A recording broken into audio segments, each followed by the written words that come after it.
This is Hero at Flamingoland in the UK, a flying type roller coaster from Italian manufacturer Zamperla. And this is the Inertia airplane car at Kaesong Youth Park in North Korea, the exact same ride in the world's most isolated country. North Korea has a history with amusement parks dating back to the 1970s. Built initially for Pyongyang residents and rare visitors from friendly nations, today they seem to exist mainly as a key piece of propaganda for the highly sanitized, choreographed tours of the country given to foreign tourists. Or do they? Because as with everything in such a secretive nation, trying to find out the truth about these parks is incredibly difficult. I want to take a look at the strange world of North Korean theme parks and amusement parks, uncover the history of the rides and attractions,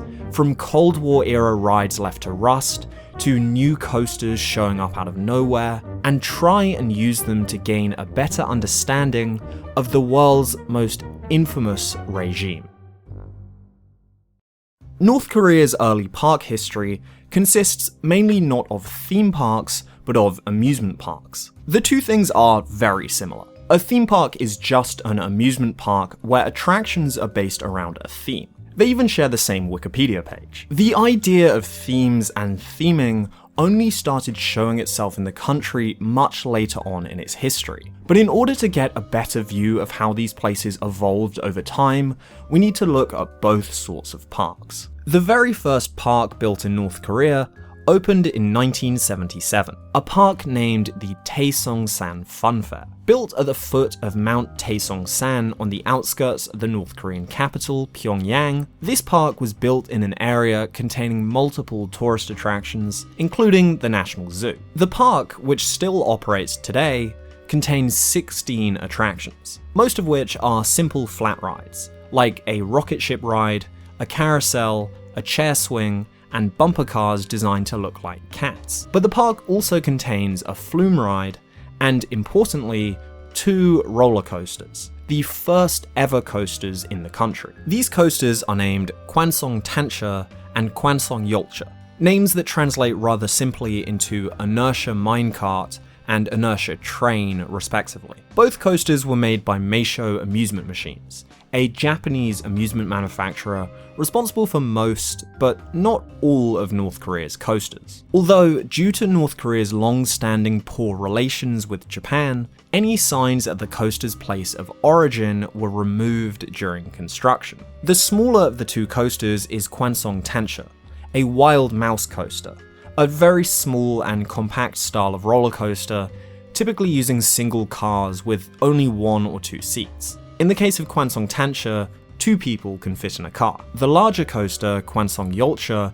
is a sprawling steel coaster with a 6-car train, for a total of 36 riders. Actually, quite an impressive ride for North Korea in 1977. Not much else is really known about Taesongsan's early years, but it must have been at least a little successful, because 5 years later in 1982, the country would build a second park on the other side of Pyongyang named Mangyongdae Fun Fair. Mangyongdae Fun Fair was and still is the largest park in the country. Nearly 4 times the size of Taesongsan Fun Fair, this park sits close to the village of the same name, said by the North Korean government to be the birthplace of the country's founder, Kim Il-sung. This park is split into 2 sections, separated by a forested hill, with a cable car running through it connecting them. The area near the forest is also home to a monorail ride and a small zoo, which North Korean tour company Koryo Tours refers to as a secret zoo,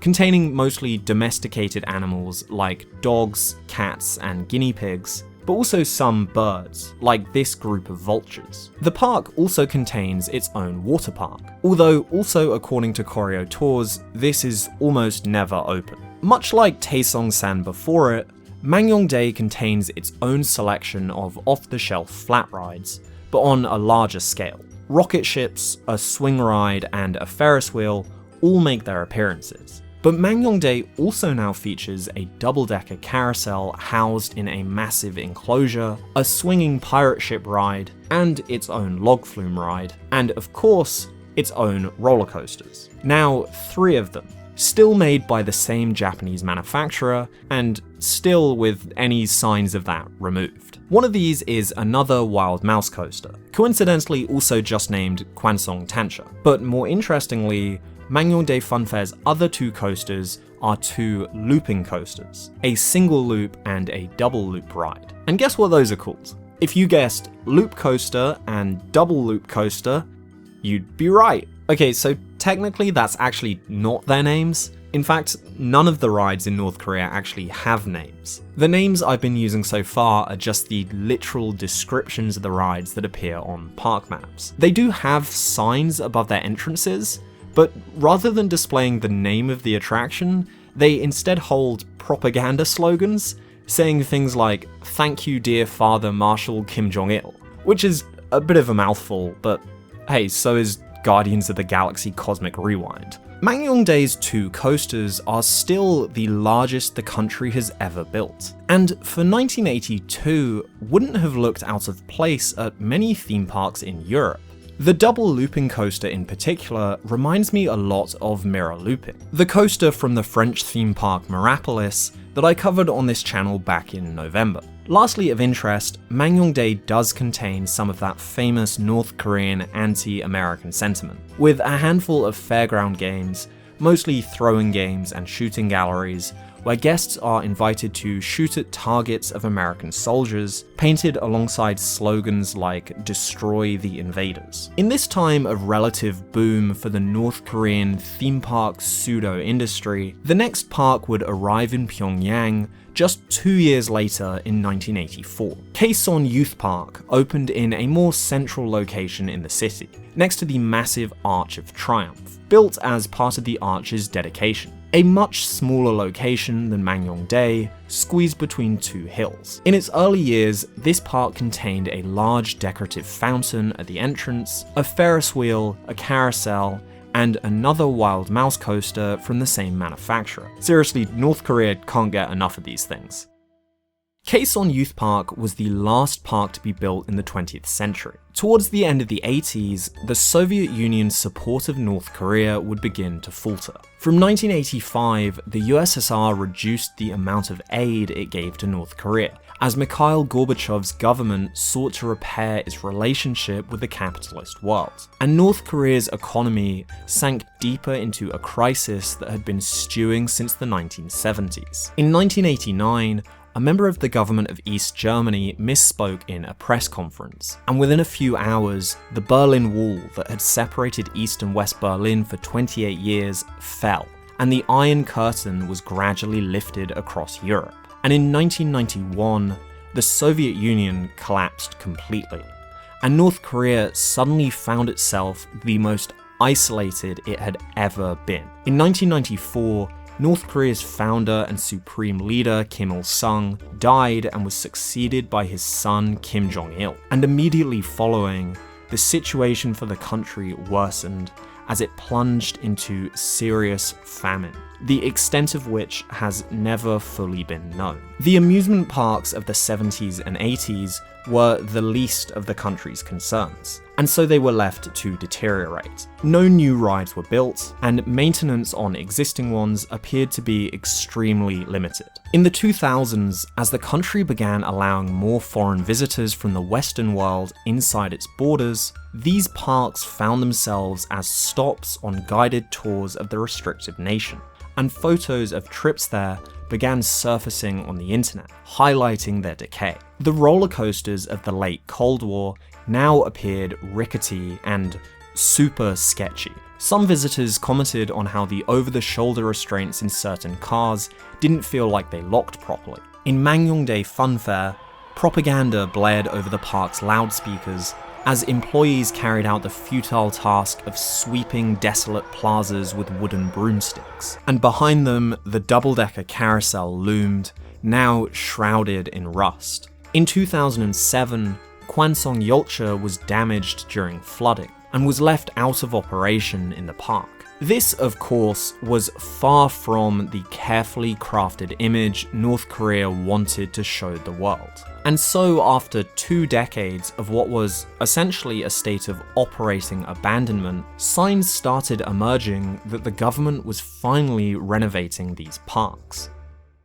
The first of these was in 2010, when Kaesong Youth Park received a major renovation prior to a visit from then-leader Kim Jong-il, and the Ferris wheel and coaster were demolished, making this North Korea's only defunct roller coaster. In their place, the park was updated with new modern attractions, 10 of them, all shipped in from Italian manufacturer Zamperla, including a swinging pirate ship ride, a disco, the name for these giant spinning discs that rock back and forth, a massive drop tower, and a swinging pendulum ride, which specifically I think is this model named the Zamperla Discovery. And the park also gained a Zamperla roller coaster, a compact flying coaster that could do barrel rolls. Once again, not given a name other than the literally translated inertia airplane car. This was of course the coaster that I mentioned at the start of this video, the same model as Flamingo Land's Hero. And not just the same model, but the exact same thing, layout and everything. Also the same as Time Warp, formerly Tomb Raider the Ride at Canada's Wonderland. So if you ever find yourself feeling disappointed that you may never get to go on a North Korean roller coaster,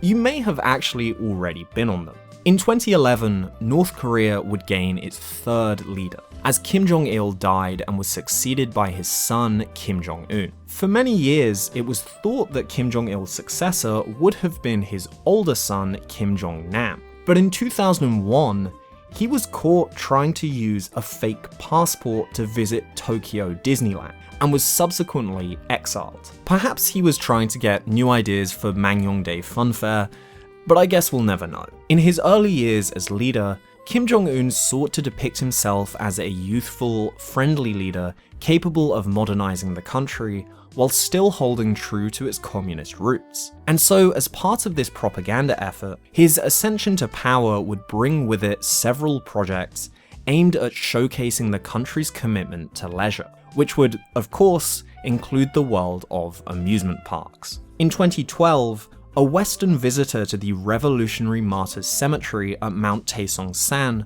took a very strange photo that appeared to show somewhere around 100 people climbing the tracks of the damaged Kwansong Yolcha, potentially involved in some really hacky form of repair or maintenance work. As that year, the coaster received a new coat of paint and started operating once again after 5 years of downtime.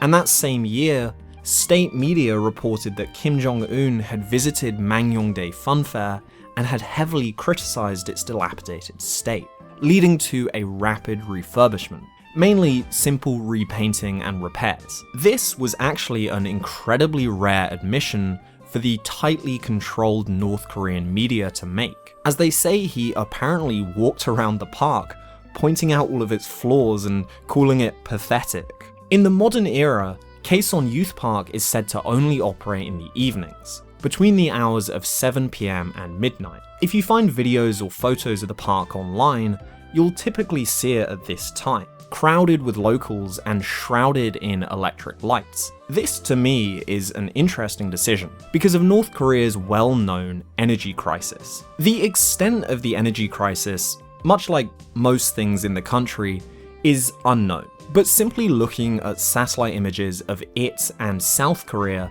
it's obvious that the country is struggling for electricity. Allegedly, North Korea still deals with frequent blackouts, and it has been reported that citizens of Pyongyang are often restricted to only 2 to 3 hours of electricity a day. So the decision to operate Kaesong Youth Park exclusively at night, or at least bring foreign tourists there at that time, does seem to be part of North Korea's propaganda campaign to hide their energy troubles. In any case, beyond just renovating existing parks, the early 2010s also saw the first new parks since the 80s being opened in the country. In 2012, Pyongyang opened Rungra People's Pleasure Ground, in a ceremony attended by Kim Jong-un himself, flanked by, as always, crowds of admirers. or maybe just really hardcore theme park fans. Located only 1 kilometer from Kaesong Youth Park, this park is located on Rungra Island, a small island in the middle of the Taedong River that runs through the capital. An island which also contains the gigantic 1st of May Stadium, the former largest stadium in the world. A fact that, unlike most things in North Korea, is actually true. Rungra People's Pleasure Ground was built before Kaesong's renovations, the first in this new era of North Korean parks, also including rides exclusively manufactured by Zamperla. Swinging chairs, bumper cars. Hello again, Kwansong Tancha, nice to see you. Actually, the Wild Mouse Coaster is slightly different from the ones before it, now being about 30 years more recent. A modern spinning version with these wider 4-person cars,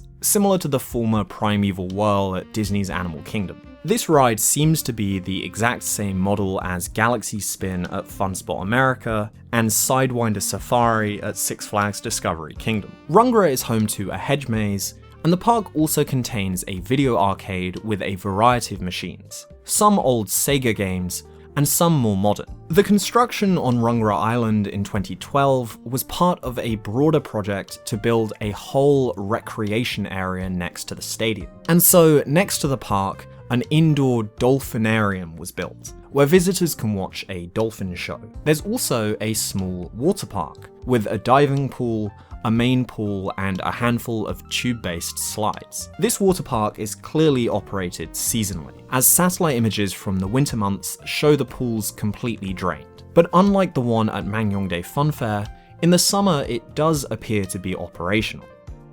Water parks seem to have been the new interest of Kim Jong-un around this time, as the following year the country opened its most expansive water park to date, the Munsu Water Park. Located across the bridge from Rungra People's Pleasure Ground, Munsu Water Park took the place of the older Munsu Fun Fair. Yet another park opened the same year as Kaesong Youth Park. Munsu Fun Fair was much simpler than the other parks of the era, containing only simple flat rides and a few water slides, and not much is known about it. But satellite images show that it was entirely demolished to make way for this new water park. Munsu Water Park contains both an indoor and outdoor section, and is probably one of the most interesting parks, as it's the first example of the country moving away from the Soviet-style amusement parks towards a more modern design. The outdoor section takes its design from many of the modern Wet n Wild style parks that had been emerging since the 1980s in the rest of the world, featuring a central wave pool and a lazy river encircling it. Dotted around are multiple other plunge pools containing numerous body and tube slides, including a few with a plug hole design. There are multiple tool racing slides, as well as a few kids areas, and a more traditional laned pool and a platform diving area. But what piqued my interest with this place is that the wave pool has the first signs in the country of theming. It's not much theming, but the pool is shrouded in large rock spires, and behind them, snow-capped mountains. In the park's indoor section, there are another collection of slides, pools, a second smaller wave machine, and a jacuzzi, housed under 3 large glass pyramids. This is undoubtedly the most modern-looking leisure place in North Korea. It's also one of the places that might look the most familiar, as it was a location that several YouTube vloggers were taken to several years ago. The last of the major parks in Pyongyang that I want to talk about actually opened the year before Munsu Water Park, but I wanted to save it because it's, in my opinion, the most interesting. As well as the park in Rungra, 2012 brought the opening of the Pyongyang Folklore Park, the closest thing North Korea had come to a true theme park. The theme?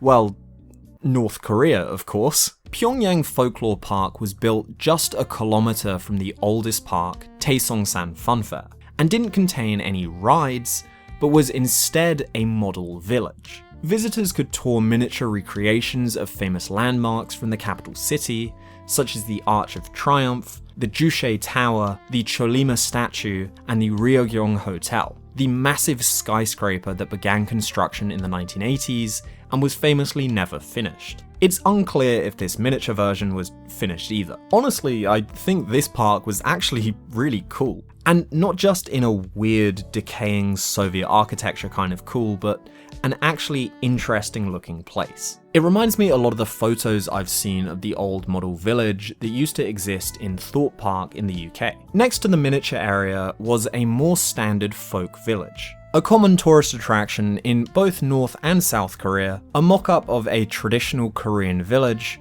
where employees perform for guests and teach them about Korean culture. So what's the catch? Well, you may have noticed that unlike the other parks, I've been referring to Pyongyang Folklore Park in the past tense. That's because this place is the only defunct park in North Korea, and it has a pretty sinister story behind its closure. Construction of the park was managed by Kim Jong-un's uncle, Jang Sung-thaek, who was alleged to have been the de facto leader of the country during Kim Jong-il's final years. In 2013, reports emerged that he had been executed on the orders of Kim Jong-un after he'd been accused of treason and largely undermining Kim Jong-un's authority.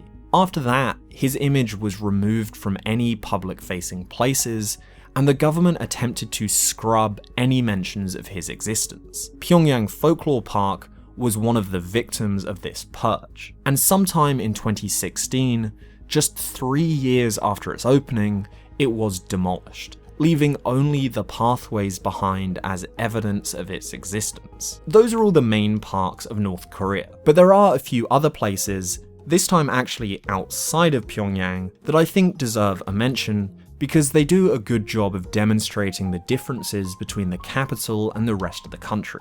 North Korea's second city is Hamhung, on the east coast. Foreign tourism in Hamhung is far more rare than it is in Pyongyang, but the Koryo Tours website does house a brief description of the area, along with photos from some of the infrequent trips. And Hamhung doesn't contain any roller coasters, but it does house the Hamhung Youth Park. And while I couldn't find any photographs of the rides there, satellite imagery seems to show that it does have the same Cold War era flat rides that are so common in Pyongyang. Similarly, in the city of Chongjin, there appear to be just 2 flat rides sitting in a park. It's unclear if any of these have ever operated. A small water park exists in the northeastern town of Rason, a port town that sits inside the Rason Special Economic Zone, an area where certain types of foreign trade not allowed in the rest of the country are permitted, mainly trade from Russia and China. And the East Coast is also home to the Songdo-won International Children's Camp, a summer camp that was renovated in 2014 to add its own water park, a place that invites children from around the world to visit and spend the summer in the spirit of international friendship.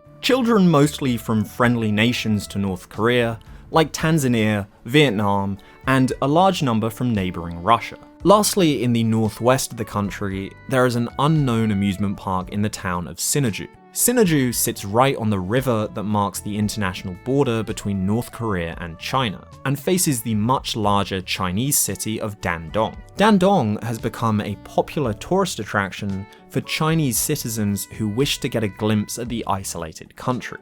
And so, in what to me is clearly for show, the amusement park sits on the riverbank on the North Korean side, facing into China, with a Ferris wheel and more water slides visible. Although, as is pointed out by many visitors to Dandong, the Ferris wheel has never moved. There's rarely, if ever, any signs of people actually visiting the unknown amusement park, and the whole place, alongside the giant apartment block that was built right next to it, looks completely abandoned. When I first set out to make this video, one thing I imagined I'd be saying when I analysed these places is that these parks are very clearly just tools of the famous North Korean propaganda machine. Places that are only open when foreigners are around to sell this false image of the country. It's true that the only locations of any sort of amusement rides in North Korea are in places that are visible to foreigners. And there are multiple accounts from foreigners on visits to places like Mangyongdae Fun Fair who talk about spotting busloads of locals being herded into the park just ahead of them in an apparent attempt to make the place look busy. But in the research that I've now done, I believe that some of these places are used legitimately by North Korean citizens. This is a satellite image of Taesongsan Fun Fair in 2023, and this is another one of Kaesong Youth Park in 2024. In both of these images, we can see people inside the parks, and that's important because these images were taken at a time when foreign tourists were not allowed into the country. So these must be locals visiting the place for real. The Taesongsan image in particular is really interesting because it gives you a much better idea of the crowd management in the park, by which I mean there is none. It's overly simplistic to just dismiss North Korean amusement parks as fake. What they tell you about the country is far more complicated. One thing that's very noticeable to me is just how close together they all are. There are of course those smaller parks outside of the capital, but every single significant one is situated within about 10 kilometers of one another, all within the bounds of Pyongyang. Of course, this isn't all that confusing when you understand the structure of North Korean society. It's generally accepted that North Korea's capital is home only to the most privileged in the country. It's here where all of North Korea's wealth is concentrated, and that can be seen through everything. Residents have access to better roads, better schools, better housing, and yes, better amusement parks. Now, you can argue that this is true for many other countries as well. Lots of places have problems with wealth concentration, but unlike those other countries, North Korean citizens can't just move to Pyongyang for better opportunities. You have to have permission to do so. Permission that usually requires extreme loyalty to the ruling party and the Kim regime. 25% of North Korea's population are estimated to be official party members, but in Pyongyang, this number is 99%. Residents of other cities also can't freely visit Pyongyang either, as freedom of movement within the country is severely restricted. And in this way, in a country where an estimated 60% of its citizens live in poverty, North Korea's amusement parks are not for normal people, but for the country's political elite. A lot of these places were built during that late 70s, early 80s era, when North Korea was still being propped up by the Soviet Union, and so that Soviet style of amusement park was carried over. But after the collapse of the Soviet Union, and the decades of economic turmoil for North Korea, these parks are still sitting in the country just as they were when they were built, just as so much of the country's infrastructure in general is trapped in the past. And when the renovations and new parks were eventually built in 2012, well, again, these exclusively happened to the ones in the capital and one location specifically designed with foreigners in mind. Not anywhere where the regular North Korean will be able to take advantage of. The other point I want to make about these parks, and about North Korea in general, is just how difficult it is to find any reliable information on what they're actually like. Information about anything in the country is heavily restricted and poisoned by government propaganda. But also outside of the country, it's often swamped by a mess of sensationalist articles and made-up stories. It would be way too easy to make a video needlessly dunking on North Korea. Trying to get as close as possible to the truth is far more interesting. But the core of it is, truth is not really a thing that exists when you're talking about North Korea. Finding out what's really going on in such a secretive nation is a nearly impossible task. And that secrecy extends to everything, including their amusement parks. What are your thoughts on North Korean amusement parks? And what do you think they say about the country as a whole? I hope you don't mind the more serious tone this video took towards the end. North Korea is such a deeply complex topic, but that's what makes it so fascinating to me. But more typical theme park topics and some more light-hearted stories will continue on this channel throughout the year. Other than that, if you're not already, please consider subscribing, as more videos about the world of theme parks are coming in the future, and as always, I'll see you next time.